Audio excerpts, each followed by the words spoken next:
Hello everybody, my name is Surani Hassan. I'm an 11th grader at Woodville Tompkins Career and Technical High School, and I am dual enrolled in Georgia Southern. I am from Savannah, Georgia, and today I want to talk about my PowerPoint presentation about Rudabeh and Bala and how they contributed to the overall epic and how they were very important characters in the development of our main characters as well. I really enjoyed reading about Rudabeh and Bala because they really showed a different way that you can become a leader. Like, you do not always need to be the crown, or you do not always need to fight or like have war or whatever. You can still be a leader in your community without having like a position in power. And I think that's really an amazing thing that they showed how to do through their knowledge, through defiance, and even following social norms or societal norms, traditions, just like Bala did. I really found Rudabeh's story to be very interesting because me personally, my parents really value education over marriage, but I know a lot of people who could never stand up to their parents if they already chose a spouse for them. So Rudabeh being able to stand up to her father and to choose love over like what she was expected to do is very interesting to me. Even though her father eventually agreed to the marriage, I still found it to be very empowering. And through this marriage came Rostam, and he was just one of the most powerful warriors in Persian mythology. And yeah, I also really enjoyed reading about Bala because he was showing a different way to rebel against traditional norms while still following traditions, which is something that I think is very important, and the balance, something that we all really need, especially with so many different movements for change. I think it's important to also keep some traditions while being able to make the change that you want. Personally, I see a lot of myself in Bala because I don't think I'd ever be able to outright defy against many societal norms, but being able to play into what society wants from you while creating the change that you desire, I think is something that is so powerful, and it's a skill that I also want to develop. So for a new understanding of the epics, I always viewed epics to be just about a certain story about a hero and how they go through adversity and then they eventually get to their goal of, becoming the most powerful or getting back to a family, etc.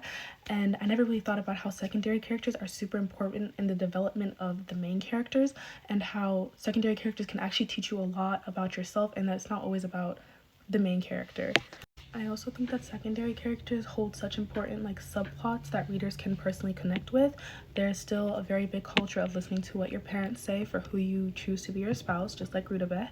And then I can see a lot of myself in Bala, like I said earlier, because in my culture we have people called Munguddo, who are the eldest of the society, and they are basically the grouts of the Ethiopian Oromo people, and they do oral traditions, they tell stories, and that's how we know history, and that's how we know who people's fathers were. It's actually very common for Oromo children, to know their full names by lineage. So my name is Surani Hassan Adam Hassan Wadaroba Mulata Dadachu Almana, and the only way that I would know all of that is through these Monguddo, who are like grouts.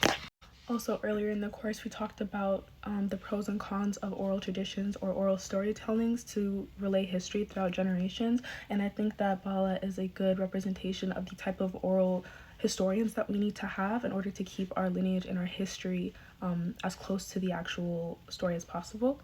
So if I had more time in this project, I think I would really look into just the role of women in epic history, especially characters like Rudabeh, who show, going against societal norms. I'm really an advocate for women's rights and just learning about women's history and their role in a lot of literature. So that would be something that I look forward to and would like to look more into, not only Rudabeh, but just other female characters who went against societal norms or were more like Bala, following traditions but slowly creating change.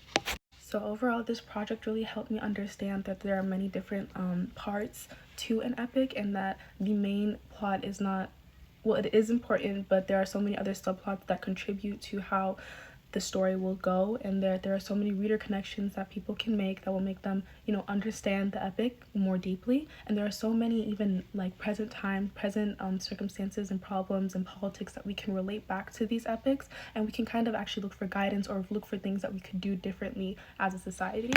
By analyzing the roles of Rudabeh and Bala and their epics, we get to see different forms of leadership and different ways we can create change. I hope that this fully summarizes how I feel about these epics and this project, and I really do like the class and the course material, and thank you for watching.